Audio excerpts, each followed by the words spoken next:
On the Goggler Podcast today, we are going to be reviewing Michael, the brand new biopic by Antoine Fuqua, which is currently in Malaysian cinemas. We're also going to be talking about Lee Cronin's The Mummy and the second season of Jury Duty on Prime Video, which is called Company Retreat. But let's talk The Mummy first. So this one came out last week. I was in Sydney for the boys' junket and I missed the press screening, but I managed to catch it. I went later, bought a ticket and watched this movie. And it is called Lee Cronin's The Mummy. Not just The Mummy, because obviously there are many movies called The Mummy.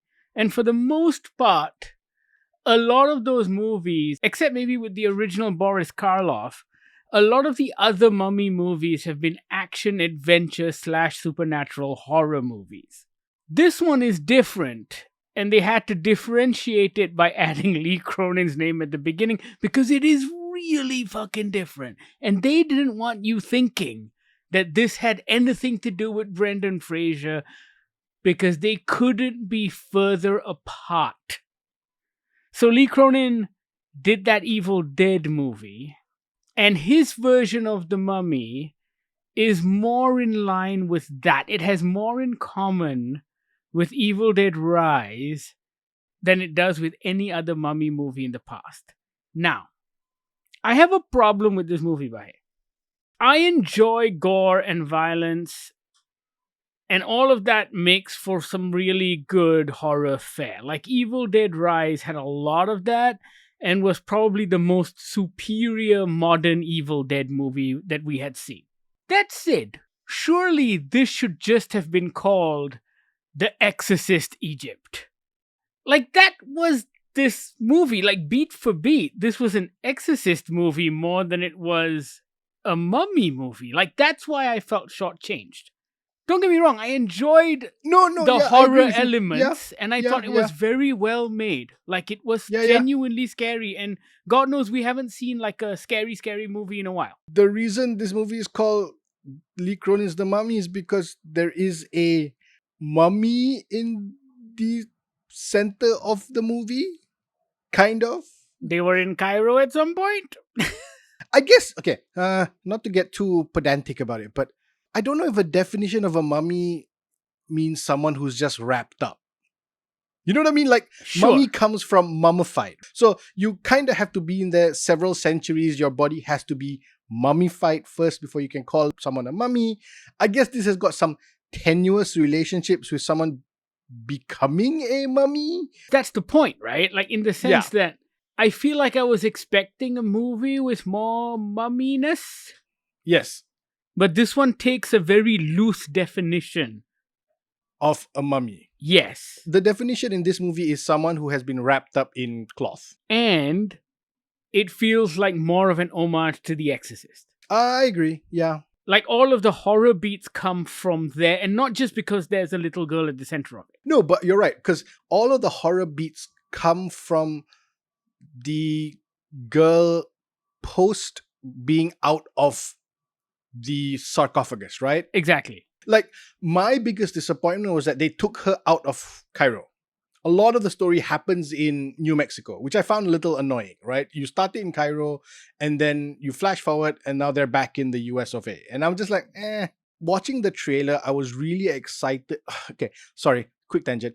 Do you remember I got really caught up in this Saudi Arabian series from a couple years ago about a professor who suddenly got into like the supernatural, and it had like Islamic jinn stuff going on. So I was really excited when I thought this was going to be set in Cairo. There will be so much to do with that, right? Instead, Lee Cronin just treats this like any other fucking monster movie and just be like, monster in strange nation, let's go back to the US and do it there. And it just becomes a pretty run-of-the-mill horror gore movie. That was what my biggest disappointment was when I left this film. Also, I felt that the police investigation stuff really pulled momentum away from the horror stuff. I didn't care about the police investigation stuff, like, at all. No, you're right in that they kept stopping the horror stuff to do the police stuff. They didn't focus enough energy on the police stuff to actually make it matter. If you want to tell me that you're interested in what happened to Katie, then be interested in what happened to Katie. Yeah. Yeah. If you half-ass it in this way, then I too am not interested in what happened to Katie. Absolutely. Yeah. Also, she's doing crazy shit and traumatizing her family. Maybe focus on that. These are the kind of horror movies I don't like. In that they really sort of half-ass the story and spend all of their budget on the gory shit. Look, that bit with the fingernails, fucking creepy. Like, I get it. That's like a fucking fear of mine every time I cut my own fingernails. But you then just give up on the story, right? Like when the Egyptian investigator has to go to the US, it feels like she just traveled from Los Angeles. Yes. It's just like, boop. Like, oh no, I have to fly to the US to tell the family. Knock, knock, knock on the door. I'm here in the US. I'm like, wait, what the fuck? It's fucking Cairo. Also, they can't even bother with the time difference when they're calling each other back and forth. You know what I mean? I'm just like, this doesn't feel right. Stuff like that really bugs me when you're trying to make a horror movie. I thought like Cronin's Evil Dead was fine because it was essentially a locked room. It was... Yeah, they were all in that apartment. But also, yeah. I felt that Evil Dead Rise had more atmosphere. Yes. I think it had a more interesting color palette. I think there was plenty of gore, but it was paced out in a way that it really felt impactful. Yes. And while I did enjoy the gore in this movie, I felt that by the end, I had become kind of dull to it. Yes. There was too much too quickly. Too much too quickly, but also just like a lot of it felt unnecessary. Why are we doing this? You haven't earned this in a story beat. Yes, exactly. You're just giving me 3, 4, 5 gore moments, but your story hasn't caught up yet. The story hasn't progressed enough for me to then get the next escalation of a gory bit.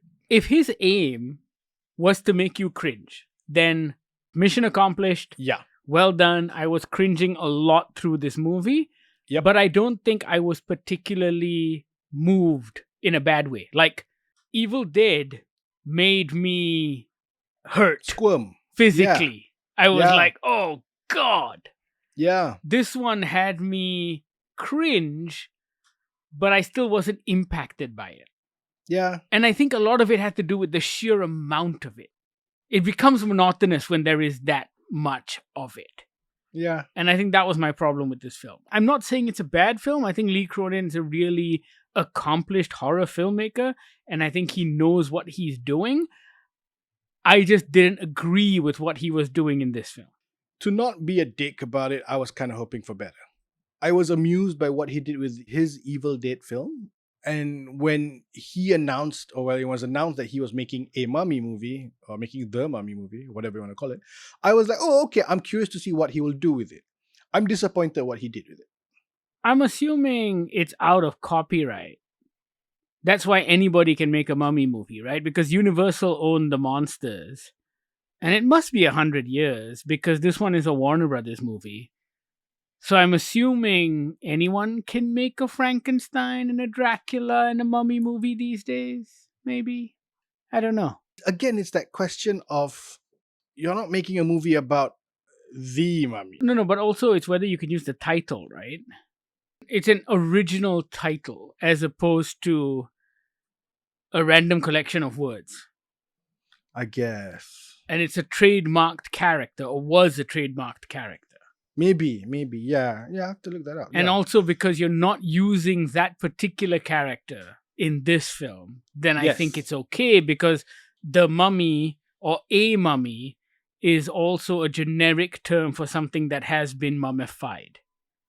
Yes. That's kind of what I was going with, in the sense that it wouldn't break into copyright law because you're not talking about that mummy. You're talking about lowercase a, lowercase m mummy, right? You're talking about Lee Cronin's The Mummy. You're talking about Lee Cronin's The Mummy. Exactly. There you go. Yeah. There you go. Yeah. Yeah, I mean, it was all right. I think Malaysians will love this movie. I think there's a lot of gore. There's a lot of violence. There are moments that are genuinely scary. And I think all of that works if you're a big horror fan. I just wanted something new, something more. Because if you're doing a film that is rooted in a franchise with that much history, then do something new lah. Yeah, I agree. Yeah.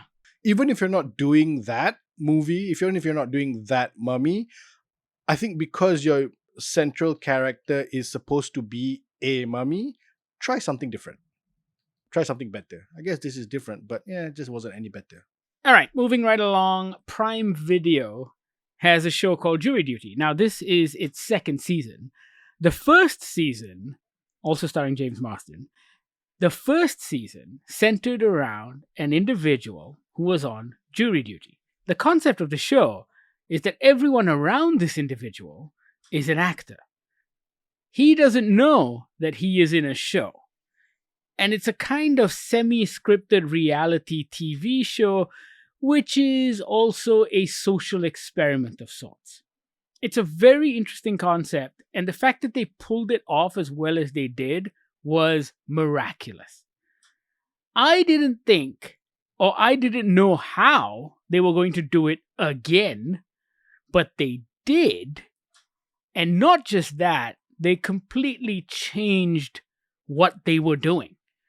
So this time it's called Jury Duty Presents Company Retreat. And the whole concept is similar but different. It still features one guy, Anthony, but the whole idea is that he is a new temp assistant working for this hot sauce company that are about to go on a company retreat. The final company retreat before their current CEO, Doug, hands over the reins of the business to his son, Dougie, who wants to be a reggae singer in Jamaica. He's a former reggae singer from Jamaica. I still say wannabe, my friend. You still want to be okay, cool. All right. Worth a shot. And so Anthony is caught in the middle of all of this company politics and drama. I really enjoyed the first season. I was curious to see what they were going to do with the second season. And what I loved about the first season was that it was completely against the grain of what I expected. I thought it was going to be this office-like, cringy, awkward thing, but it turned out to be incredibly wholesome and joyous and lovely. And this season took it up a notch. And the whole season kind of plays out as Anthony is confronted with all of these issues from all of these people working at this company. And the way he deals with it, and I think that's the genius of this show, in how they cast this guy. Because the way he deals with it when faced with conflict, he always makes the right choice and he always makes the right decision. Like, that feels scripted, but it isn't. And I think it just reinforces this idea of how good people generally are. Like, we have such little faith in humanity just because of the news we read, of the things we see in social media. We have such little faith that people will do the right thing when confronted with all of these choices. And Anthony is a reminder of how the average person will always lean in that direction. And man, I was so moved by the whole series. Like, yet again, it wasn't cringe, it wasn't awkward, it was genuinely funny. And yeah, the genius is in how they cast this fella. Give that casting director an Academy Award. Like, fucking hell. It was good. I agree with you. I think there is a real genius in casting, and I never want to downplay that. But I also think that on some level, having been on the other side of a lot of projects where you have to do casting, sometimes it's just, I think a lot of times it's luck. Yeah, I mean, you can't predict how people are going to behave. And this is the worst kind of casting, because when you're casting for a fiction or for an ad, you can bring the people back over and over. You can talk to them, you can throw different scenarios in their faces and see how they react. Again, we don't know. There's a behind the scenes making of series, but I'm sure they didn't have Anthony come back for Zoom interviews 4 or 5 times, right? Because this is supposed to be a temp job. they got, I think it was an email and a sort of like a video submission, like a self-tape. And that was it. And you kind of just have to go with it. You want to see how they react in those moments. And you're right.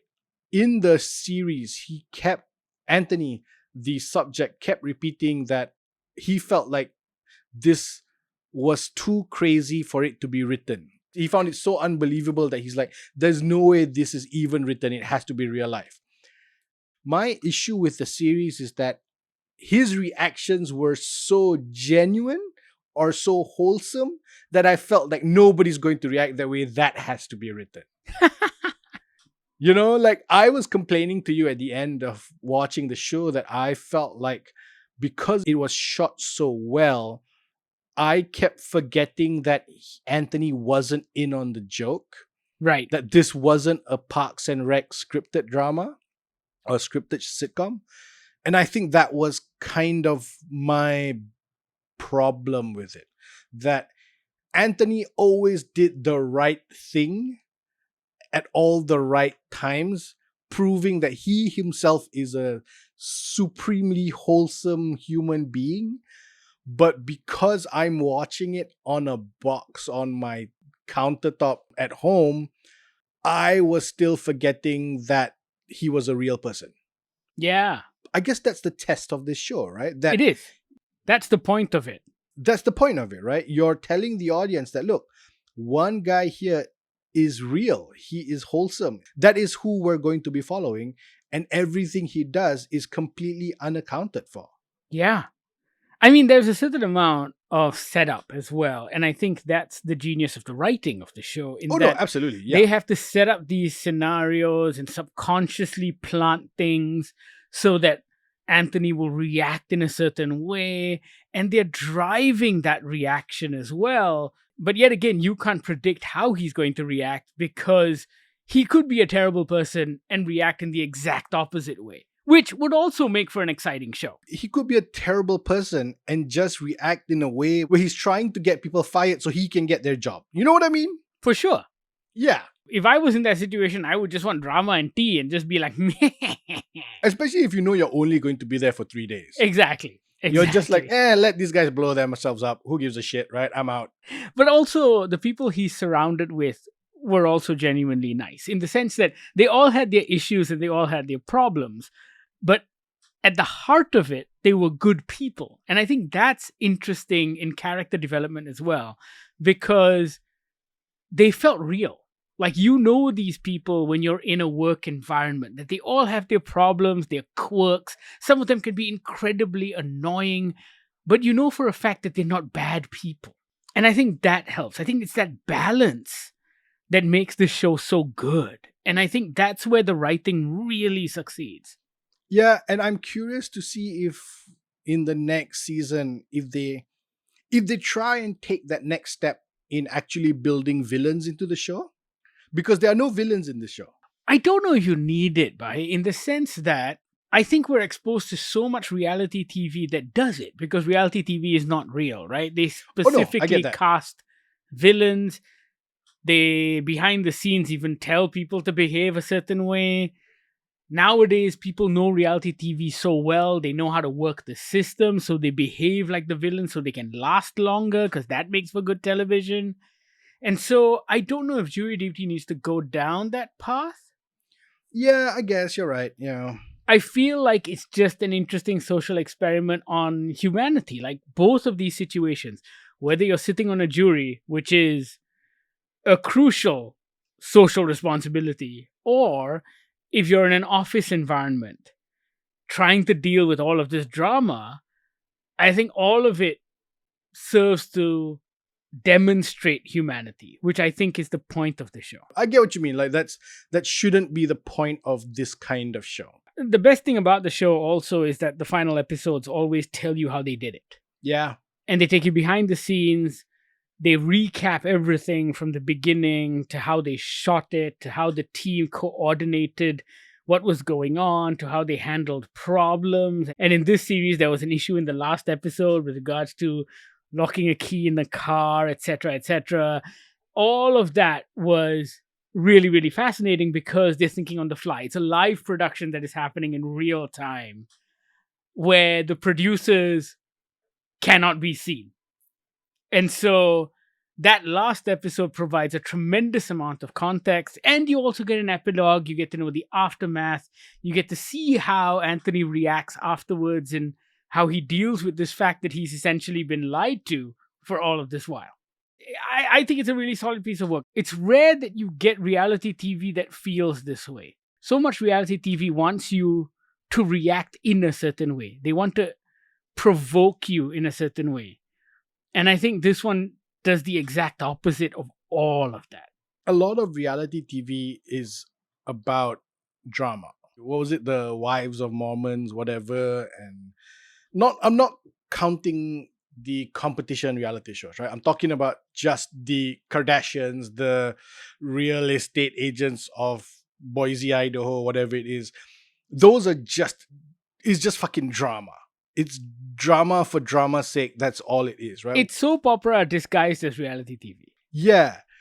But when you have something like Jury Duty, it really reminds you that actually humans can be quite decent and can actually think about more than just themselves. And that is refreshing and heartwarming to see. All of that other stuff kind of celebrates the shittiness of who we are. Yeah. Sure, a lot of it ends on an up note or whatever. Like some of the competition stuff does, right? I mean, and the some of it competition stuff doesn't. is different. Yeah, I think that's different. But for the most okay. part, the road to that final episode is always full of human shittiness. Yes, is paved in the worst of humanity. And this is the exact opposite, and I truly, truly appreciate it. And you know what? It feels so genuine as well, because when you hear from the producers and the writers and the director and the creators at the end, it doesn't feel like they're just trying to dupe someone. It feels like they too are trying to do a thing, and it comes from a real place. It almost feels like it comes from a documentary place as opposed to a reality TV place. I haven't seen the first season, only because when it aired, it didn't show here. Yeah, it wasn't on Prime Video here when it first aired because it was on Freevee? I think so. Which was Prime Video's free-to-air service that they've now folded into Prime Video. Right. So both seasons are now on Prime Video Malaysia. And I don't know, I might go back and watch season 1. I think you should. It's really good as well. It's somewhat different, which is why I appreciate what they did with season 2 in going in this other direction, which they had to keep it fresh. But it's somewhat different also because they have the James Marsden element, which is really fucking funny. Yeah. And like, don't get me wrong, season 2 is really fucking funny as well. Like, there are some moments, like especially with the conversations between Anthony and Dougie. Jesus, it is hilarious. And all of they've had this company retreat, and God knows Bahe and I have both been on company retreats. They're the worst fucking things because I always try and skip them. Yeah, same. Because the bosses always think they have to do like, oh, look at all of this team building shit we need to do, and look at all these special speakers we've got in, and like all of that is here, and it's funny. But also, it's just like, I've worked with you guys for 4 years. I don't need to do a trust fall. It changes nothing about my opinion of you. Right? Also, my main complaint always was you're spending all of this money taking people to the 4 seasons in Langkawi. We already see these fuckers every day. Yeah. Just give me the cash, lah. You know Just how give me the happy I bonus. would be if you gave me that bonus? Just like, I don't even want a dinner. Just give me the bonus. Give me the money. Don't bother about taking, like, if I get less in terms of value from the money than it does to take me to Langkawi, it's okay. I'll take the money every time. I work an office job, which causes me to spend less time with my family. If you give me the money, my family would be really happy too. Yeah. Maybe we can go on holiday. This isn't earth-shattering TV. This is very wholesome Saturday afternoon TV. Correct. You've got nothing else to do. You're sitting at home folding laundry. Put this on. I think you'd enjoy yourself. I think the production is pretty revolutionary. Like how they pulled it off. At the end of it, I told you that it's an 8-episode series. My first reaction to you was that the first 7 episodes was worth getting through just so I could see how they pulled it off in episode 8. Yes, that was a little glib, I admit. But again, like I said, because it isn't groundbreaking television, I think the 8th episode really makes the first 7 episodes even more interesting because the production was so flash that I kept forgetting that the subject at the center of this show didn't know he was at the center of a show. Yeah.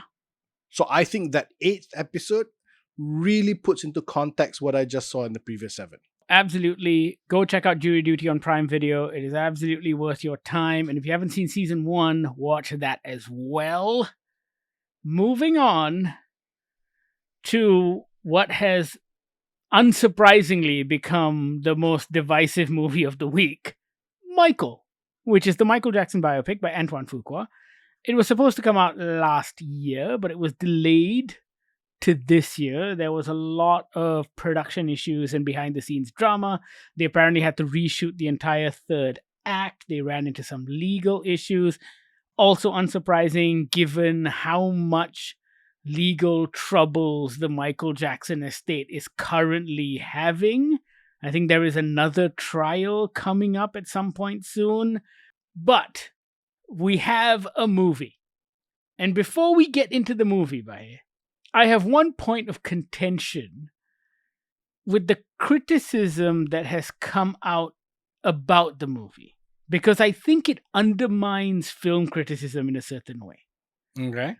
There's a lot of criticism that has come out in which the film critics are complaining about what the movie doesn't do. Now, we all know this. The movie is supported by the Michael Jackson estate, and it doesn't necessarily cover what happened after 2005. The movie ends during the bad era in the 80s. We don't know if there's going to be a second movie. Jaafar Jackson has come out since the movie's release and said they're already in pre-production on a second movie. Okay. The problem with this movie and all of the legal issues were because they did try to address one of those allegations, which was settled out of court, and apparently the non-disclosure of that settlement prevented them from talking about it. Some lawyer dropped the ball and didn't tell the screenwriter, John Logan, and so they had to reshoot all of that and nix it. Now, my problem with this line of critique is that, for the most part, then people react by saying, oh, wait, that's not what this movie is about. Why are you making it about what you want the movie to be, etc., etc., when in fact, even if you judge this movie by its own merits, it falls short. And I think that's my problem with it. I think, forget that stuff. I tend to believe that it actually did happen. I've seen the Finding Neverland documentary, and some of that evidence is pretty damning. Mm-hmm. But I feel that's not what this movie is. And even if I am to judge this movie based entirely on what it was setting out to do, which is the rise of Michael Jackson, his family drama, and his genius, until the bad era, it falls woefully short. I agree. There's a lot that's good about it. Jaafar Jackson in particular. He's not as beautiful as Michael. I think Michael Jackson was a beautiful man. Like, he was really handsome. And Jaafar Jackson isn't as good looking as Michael Jackson, but he does the work. The performances are great. The dancing is great. I think they were using some mixed AI type thing for his voice and the singing or whatever. But all of that is absolutely fantastic. But the dialogue is laughable. The structure of the film is incredibly choppy. I don't know how much of that has to do with the fact that they had to rejig it at the final minutes. And the ending, I don't even think you can call that an ending. It is one of the most abrupt things I have seen in a very long time. And the movie just doesn't feel... You know what it is? It feels like Michael Jackson, the artist, deserves better than this movie. Oh, I completely agree with that. I think that is my biggest problem. I think this movie does a disservice to the genius of Michael Jackson. I think that is my problem with it. You said something earlier about how this movie isn't about the allegations, and I agree. That is kind of the point of this movie. That all those allegations and stuff that happen later, we're not going to address it, because whether you believe it happened or not, it happens after the moments of this movie. So in the point of these 2 hours, those things do not matter. They are irrelevant, because say what you want about what he did later, the songs he did in 86 are not tainted by that, I feel. Other people will have different gauges to that, and that's fine. And you want to read into why he sang a song called Pretty Young Thing. That's again a separate thing altogether, but whatever. This movie doesn't address the genius of Michael Jackson. Yes. It shows you these moments. The movie is a fucking montage of Michael Jackson's life. Exactly. I was trying to explain this to my wife after we saw it, and the best way I could describe it was that someone has their finger on the fast forward button on Michael Jackson's life. And they just kept, oh yeah, here's this thing where that happens. Here's his fight with his father. Okay, fast forward. Here's that time when he did the moonwalk on that stage, and then fast forward. Oh, here's that time. So I get no context. I never see him practice the moonwalk. I never see him write the album. In the trailer where there's the montage of him working out the Thriller album with the cards, trying to work out the track list, that is exactly what it's like in the film. Yeah. We get no more than that. But that's the problem, right? There's absolutely no deeper analysis on how Michael's brain worked. If that was the story you were trying to tell, then tell that story. Don't fall back into those age-old tropes of how do you show genius on television or in a movie. You show them staring at a wall and drawing lines and writing words on scraps of paper, because you can't show the genius of creation, right? You can't come up with something new. And so you fall back on that old trope. Michael looks at the TV and turns the volume up and sees something about the Crips and the blood, and he gets inspired to write That was Beat the It. biggest fucking bullshit ever. But here's the thing. Okay. You say that, right? You say that, and that is not wrong. However, I'm sure you know this. Human Nature was written by Steve Porcaro, right? Who's also a member of Toto. Yes. I've seen a YouTube video where they played Steve Porcaro's original demo of Human Nature. Okay? It's great. And then they also played the Michael Jackson demo of Human Nature. And you can hear Michael Jackson writing the song. He's humming it. And he's talking to Quincy Jones. Oh, there's something here.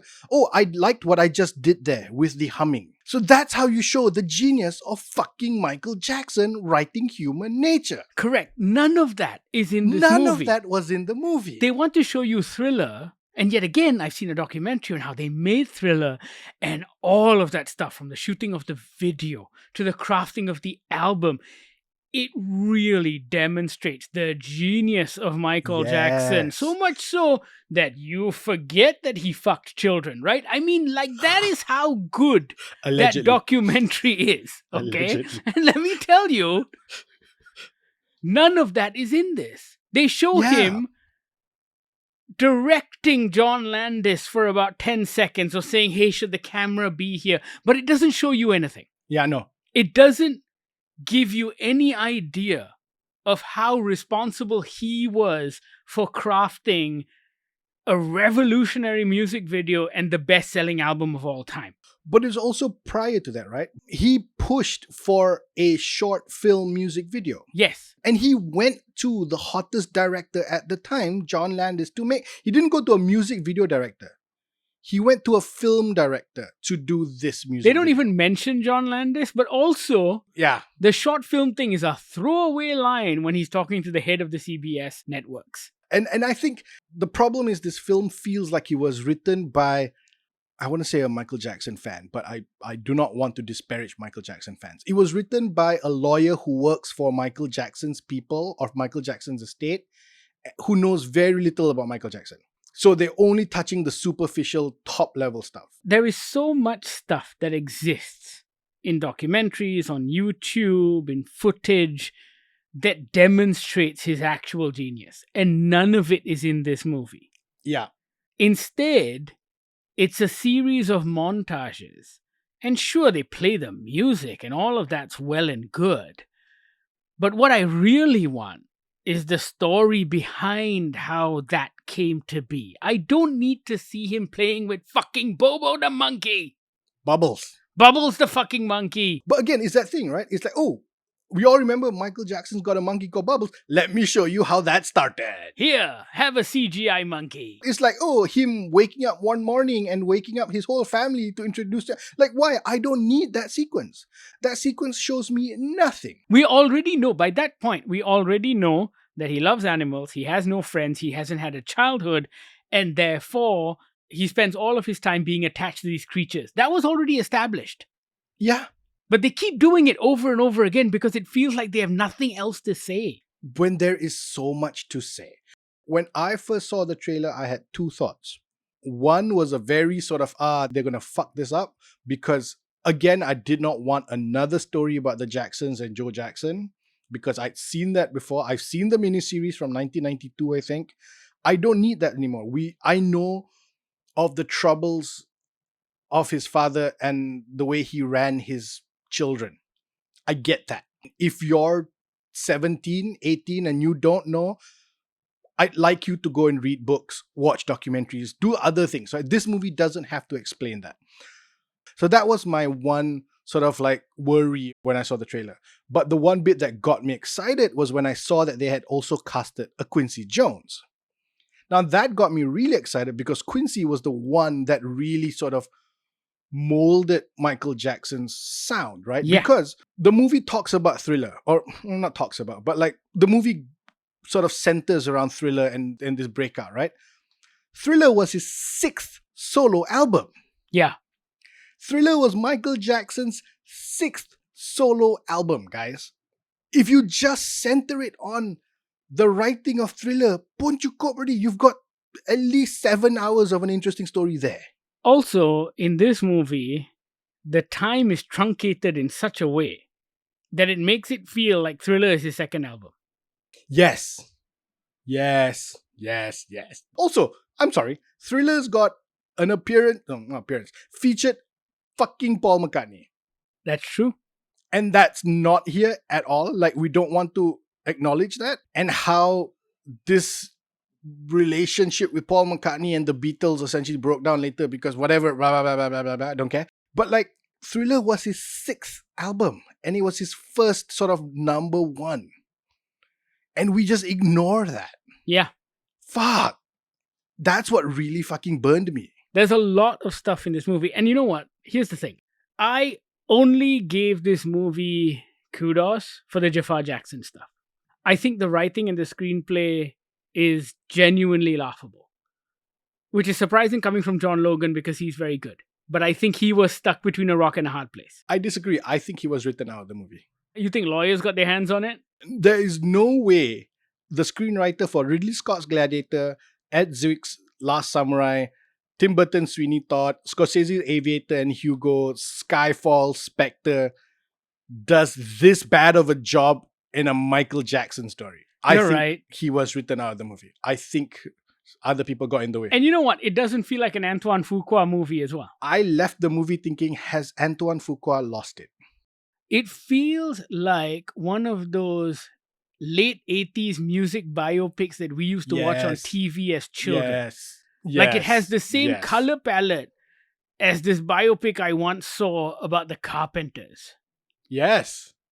I think we all saw that as kids because it was such a big event on Malaysian TV. Yeah. But it's got that same color palette, right? Like the same color palette as the royal wedding between Charles and Diana. I feel it in my bones.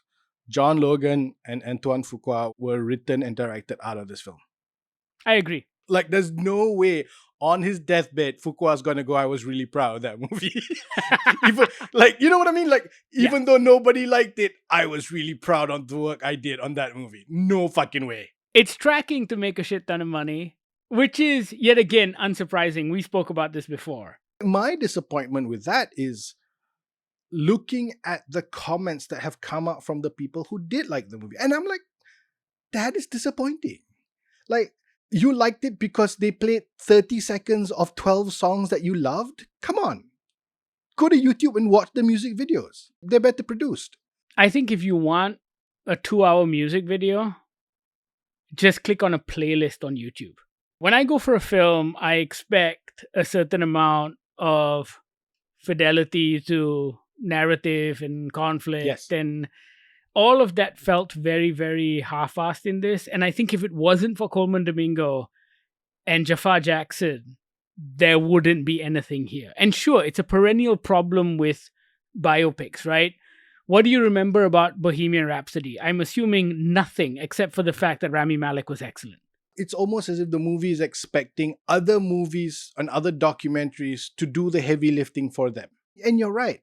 As a film, this fails. This fails as a film. Like, here's the problem. I think they can't make a second movie. I think they shouldn't make a second movie. The movie ends in 1988, correct? Dangerous was in 1991, and Dangerous was an okay album. It literally became a shit show after this. Even the marriage with Lisa Marie Presley has got a lot of issues. Even that has got a lot of like questions around whether it was legitimate. Like, I remember stories about maybe the babies weren't even his, like, was he even consummating the marriage with Lisa Marie? Like, I remember those, and again, these were the early 90s.